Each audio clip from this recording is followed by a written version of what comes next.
enemy remaining. Wrong fix ni Jen. Wait up.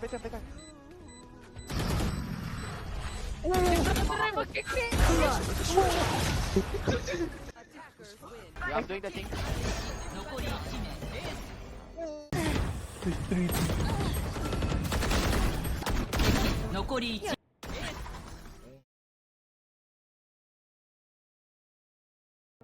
If you're new to Valorant, then this is probably how you peak. Thrifty. If you want to rank up faster, this video is for you. Hello, we are Reverie and we will teach you about the fundamental basics of Valorant. There are a lot of mechanics inside this game, and we will teach you one of the most important factors, which is peeking. There are many different peaks in Valorant. Jiggle, crouch, jump, wide and short peak. And the Ferrari peak are most commonly used in the game. And we will talk about each one of them. Why do we peek? Peeking is an important factor to get frags or kills. It is used to catch enemies off guard or get information to get easy kills. Now, without further ado, let's learn the first type of peek. What is jiggle peeking? Jiggle peeking is used to get information about the enemies. It is used in corners to spot your enemies. To do the jiggle peek, you simply face the edge of a wall and keep pressing A and D. You also do the opposite if you wish to get information on the right or on the left. A more effective way to get information with peeking is doing the jump peek. You can do this by jumping, then pressing A and S if you wish to peek to the left side. You can also do it on the right side by jumping and then pressing A and D. This method can spot enemies fast and show them on the minimap.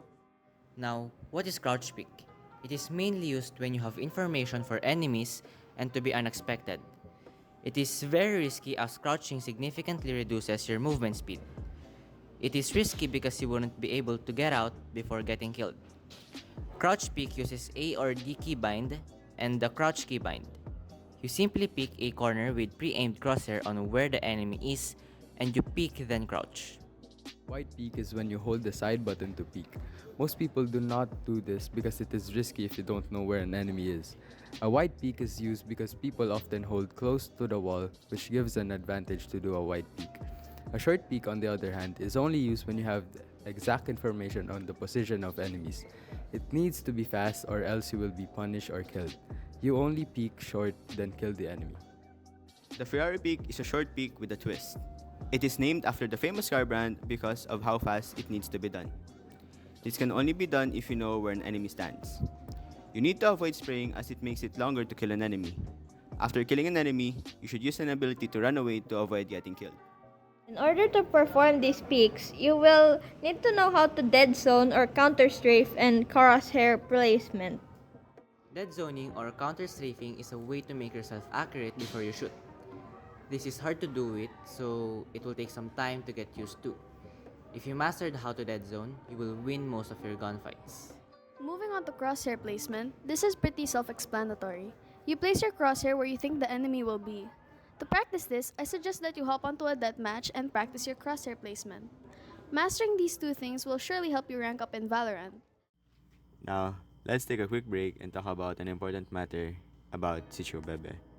This video was made for a cause, to raise awareness about life in Sitio Bebe. It is a place where people do not have access to clean water, clean food, or proper jobs. The main occupations in this community is mining or factory works. These conditions make it possible for respiratory diseases to come afloat and become a problem to the community. They do not have the financial capabilities for treatment and it will likely become fatal. Now moving on. Valorant offers many unique abilities to outplay your enemies. Use this to your advantage to win games. Now these abilities are categorized in 4 roles. We have the duelists, the initiators, the sentinels, and controllers. The job of duelists is to entry for their team and create space in order to get to the site. As the name suggests, they are the ones who mostly take the duels or gunfights. Moving on to initiators. They are the ones who set up fights for the duelists and they're also the one who gather information for the team.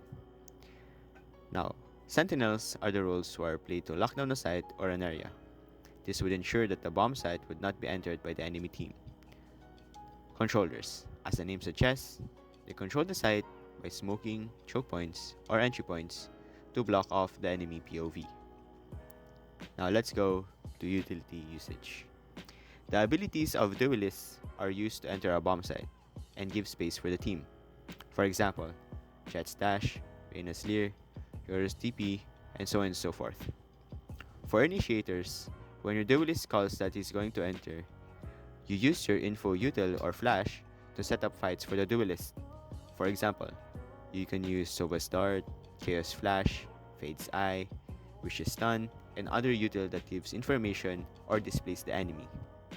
For controllers, in the same situation, you can use the Smoke of Omen, Clove, Brimstone, or Ashra.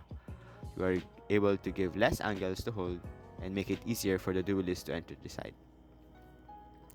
For Sentinels, they are capable of holding flank or behind your team where you are attacking. They are also capable of locking down a site when you are at defender's side. And that is all, everyone. I hope you guys learned a thing or two to rank up in Valorant. Thank you guys for watching.